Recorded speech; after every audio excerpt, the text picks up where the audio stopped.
The Lives of the Saints by Father Alban Butler, October 23rd. St. Anthony Mary Claret, Archbishop of Santiago de Cuba, founder of the Children of the Immaculate Heart of Mary. Antonio Maria Claret y Clara was an archbishop of relatively humble origins. He was born in 1807 in Sallent, Spain. In his youth, he worked with his father as a weaver, and in his spare time, he learned Latin and the printer's trade. At the age of 22, he entered the seminary in Vic, where he was ordained a priest in 1835. Some years later, he thought of becoming a Carthusian monk, but as he did not have enough health to resist the hard life of the monks, he moved to Rome and entered the novitiate of the Society of Jesus with the purpose of leaving for the foreign missions. His poor health did not resist the novitiate, and the Father General of the Society advised him to return to Spain to work in the evangelization of his compatriots. Antonio did so, and for 10 years he preached missions and retreats throughout Catalonia. At that time he helped Blessed Joaquina de Mas to found the Congregation of the Carmelites of Charity.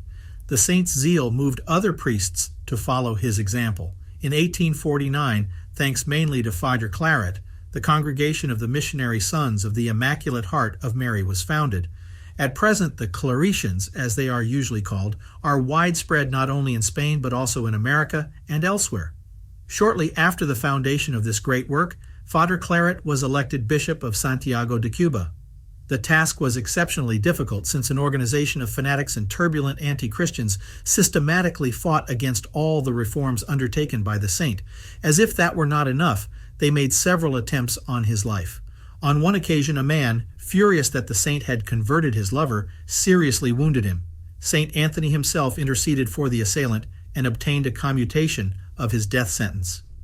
In 1857, St. Anthony returned to Spain as confessor to Queen Elizabeth II after resigning the government of his diocese. In the court, he only resided the time strictly necessary for the fulfillment of his functions. The rest he consecrated to preach missions and to spread the good books, especially in Catalan. Spain owes to him the foundation of the religious Bookshop of Barcelona, which has had an enormous influence on the religious renaissance of the country. It is said that St. Anthony preached during his lifetime 10,000 sermons and wrote about 200 books and pamphlets for the instruction and edification of the clergy and the people. As rector of the Escorial, he established a scientific laboratory, a museum of natural history, a school of music, a school of languages, etc. The saint lived in perpetual union with God. Among the most notable supernatural graces that the Lord granted him were, in addition to ecstasies, the gifts of prophecy and healing. The political conditions in Spain and the Queen's attitude towards the Holy See made St. Anthony's position very difficult. During the Revolution of 1868, he was exiled along with the Queen. He then went to Rome, where he used his influence to promote the definition of pontifical infallibility. His friends in Spain wanted to return him to his homeland, but the attempt failed.